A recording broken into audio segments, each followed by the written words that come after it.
A John Deere 6155R spent 11 weeks at the dealership over a $75 sensor. The farmer who got it back would still buy that Deere again. That's why some tractors become legends, not despite the problems, but right alongside them.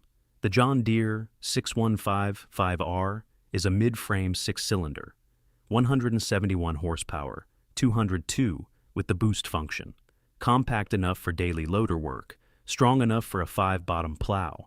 The move from its predecessor brought the full Tier 4 package with it: mandatory AdBlue, EGR, DPF, complexity the older machine never had to carry. That 11-week shop stay wasn't an engine failure or a transmission breakdown. It was an unusual fault code the dealer network simply didn't recognize.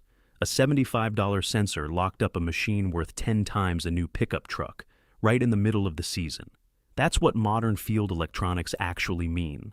The most expensive breakdown isn't the most expensive part, it's the hardest diagnosis. One operator, 5,330 hours on his 2018 machine, described it this way: reliability has been good on the whole, the only notable problems being a dodgy sensor and a failed turbo. That turbo had been quietly losing efficiency for months before it quit. A used replacement later, a dyno test showed 196 horsepower. The 6155R delivers, but only if you know what to watch. The Fendt 724 Vario is a different kind of machine, around 237 horsepower, ML 180 CVT transmission, built for continuous work without gear changes and without operator fatigue. That transmission is the entire reason farmers choose it, and the biggest single point of failure. A worn pump bore or failed main bearing means a rebuilt cartridge. $17,500 through the dealer. $13,000 if you source it yourself. Most of those failures trace back to how the tractor was operated, lugging heavy loads in the wrong range, not easing off the throttle. Fendt built a premium machine. Its real service life depends more on the person in the seat than on the factory. The case, IH Magnum 245, builds its name on a simpler story. Rock solid. One owner documented 2,400 hours with nothing more than a single potentiometer swap and routine service. But that record comes attached to a condition. The Tier 4 SCR system does not forgive a missed service step. Skip the protocol once and the Magnum 245 stops itself in the field. No diagnostic laptop, no restart. The armrest controller is its other weak point. One cheap part, half the machine's controls consolidated in a single node. When it fails, the tractor is half done. 3 machines at the top of the modern market. 3 different definitions of what dependability looks like when the software decides whether the engine runs. The case, IH7250 Magnum, is from a different era, mid-1990s, roughly 235 horsepower, a generation before emissions equipment entered the picture. Owners still say it plainly: 5,000 hours is just a break-in for a properly maintained Magnum. That reputation is real, and so are the conditions it depends on.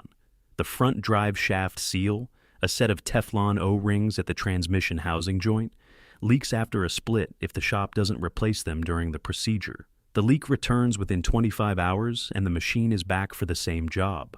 One dealer, facing exactly that situation, offered a refund instead of doing the work twice. Not a design failure, a service failure. The 7250 Magnum could keep working. The dealer quit first. The John Deere 8345R went the opposite direction.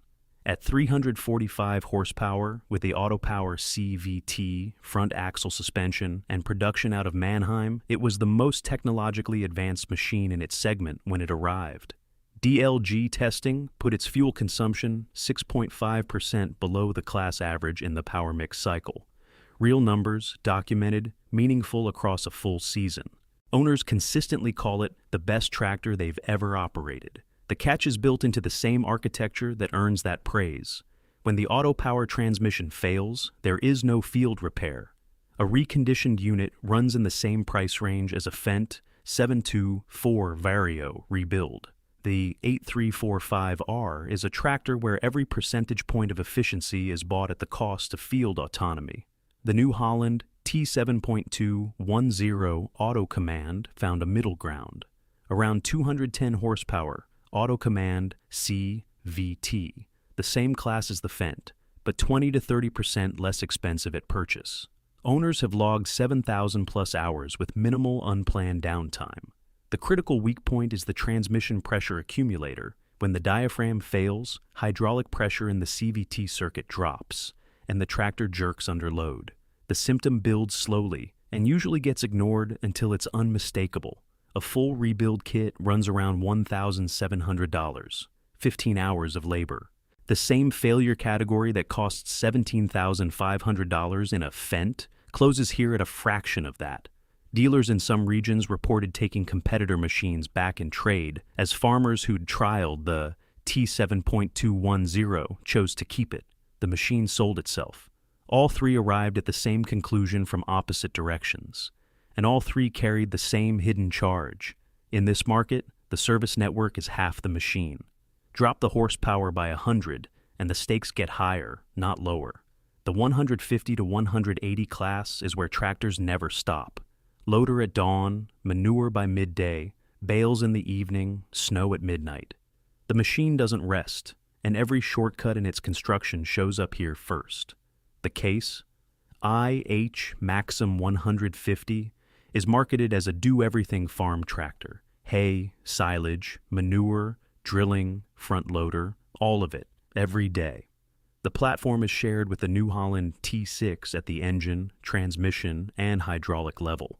Buyers choose between two transmissions at order, the Active Drive 8-power shift or the CVX Drive CVT. That choice defines the machine's weak point. The CVX Drive carries the same pressure accumulator risk as the T7.210 auto command, in a smaller machine with a tighter repair budget. The Active Drive 8 wears its clutch packs through loader microcycles, not full traction pulls, but the constant partial loads of bucket work, repeated hundreds of times a day. Manufacturer service intervals weren't designed around that pattern. Loader valve block leaks typically appear between 2,000 and 3,500 hours on daily use machines. Slow seal degradation that gets missed until the pressure drop becomes obvious. The New Holland T6.180 sits on the same CNH platform, same hydraulic linkage block vulnerabilities, same EHR sensor failure points. What separates it is the engine. The six-cylinder FPTNEF unit is the reason experienced operators specifically ask for the T6.180 over the rest of the T6 line. Smoother torque curve, less heat stress on the driveline under loader microcycles, more tolerance for a delayed service. One owner documented 7,000 plus hours without unplanned failures. Conditions being regular engine service and timely front axle pivot pin replacement. The four-cylinder T6 variant doesn't get that review. Nobody mentions the difference at the point of sale. The Kubota M7-171 KVT is the newest story in this group. Built at the former Landini plant in Béarn, France, it's Kubota's entry into the serious large tractor segment.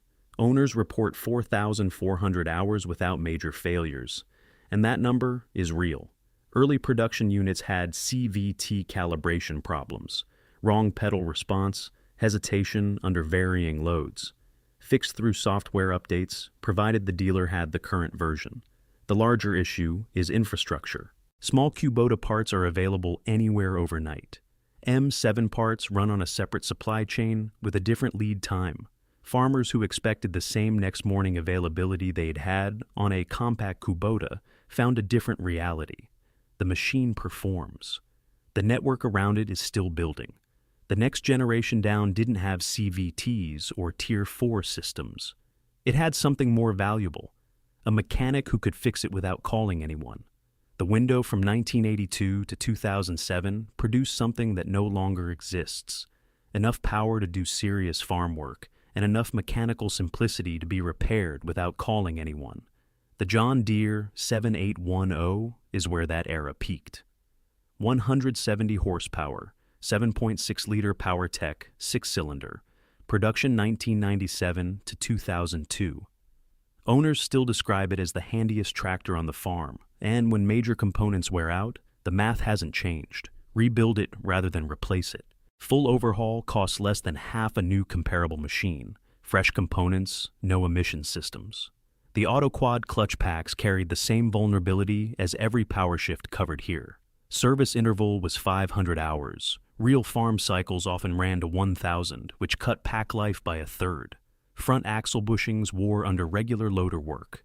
PowerTech injectors quietly shed 8 to 12% of real output on high sulfur fuel before any symptom appeared. None of it was catastrophic. All of it was fixable without leaving the farm. The John Deere 6920S added one thing to that foundation: TLS front axle suspension. Triple link, hydraulically cushioned, the feature that cost owners the most in missed maintenance. When the TLS accumulator loses pressure, the suspension goes rigid with no warning in the cab. Farmers drove on failed systems for years without knowing. Most found the problem between 4,000 and 5,000 hours, after the valve block had already begun to degrade. AutoQuad clutch pack failure ran higher in European fleets than American ones. The 692OS worked as a loader tractor in Britain all day, every day. Cab roof seals failed under pressure washing and let water into the control panel wiring. The 692OS was among the last Deere a mechanic could work through with standard shop tools. 80% of repairs, no dealer access needed. The generation after it needed a laptop to read a fault code. The Ford 7810 asks nothing of anyone. Built at Basildon from 1982 to 1990, 86 horsepower, Force 2, 10-speed synchronized gearbox, Bosch hydraulic pump. No emissions equipment. Over 50,000 units left that factory, and a meaningful number are still working. The Bosch pump lasts 5,000 to 7,000 hours on clean oil, half that on dirty fluid. Force 2 synchronizers reward patience and punish haste. The cab runs 85 to 88 decibels at working RPM, unacceptable by current standards and irrelevant to every farmer who kept buying them. Used prices stabilized and rose when they should have been falling. Simple had become scarce. Going back a generation reveals where the reputation still driving purchase decisions were built, not through marketing, but through years of a machine doing exactly what it promised. The New Holland Genesis 8870 landed between 1994 and 1999 in a complicated position. Ford had become New Holland under Fiat's ownership, and the Genesis line was the first serious attempt to build a high-horsepower row crop identity under the new name. Around 210 horsepower, 8.3-liter turbocharged six-cylinder with intercooler, available in 18-speed sync shift or 12-speed power command power shift. Farmers comparing it to the Deere 8000 series found it simpler to service. In the sync shift version, that was genuinely true. Power command clutch packs wore faster under heavy tillage. The load-sensing hydraulic system degraded on contaminated fluid. Early EHR sensors drifted under vibration, letting the hitch wander at a constant depth setting. Each problem was manageable. The dealer network across much of North America wasn't competitive with Deere. A power command repair in a thin coverage region meant waiting where a Deere owner wouldn't. The Genesis 8870 was good enough to anchor a platform. The infrastructure around it couldn't always match what the machine was capable of. The case IH5130 Maxim defined the segment it entered: mid-range power, power shift option, mechanical front drive, a cab that made a full-day shift physically workable. Clutch pack wear under mixed loader and tillage cycles followed the same power shift pattern, documented across this entire class. But the core architecture was honest, and farmers who maintained it properly found a machine that ran without surprises across years of hard use. The 5130 Maxim converted buyers into loyalists, and every Maxim generation that followed spent years drawing on that first impression. The John Deere 4440 is where Deere's modern reputation was made. Production ran 1978 to 1982, 130 horsepower, turbocharged 466 cubic inch six-cylinder, quad-range transmission. The SoundGuard cab changed what a workday felt like. The first genuinely pressurized, quiet operator environment in the class. The one that made a 10-hour shift something a person could physically sustain. Injection pump sensitivity to fuel quality was the documented weak point. Front axle wear was routine maintenance. Neither changed what the 4440 accomplished. It convinced an entire generation of farmers that Deere built differently, and clean examples still trade above comparable alternatives today. That's not nostalgia, it's a position that never depreciated. Some reputations were earned in a single season. Others took 40 years to stop paying out. The John Deere 4020 came from a Dallas event in 1960.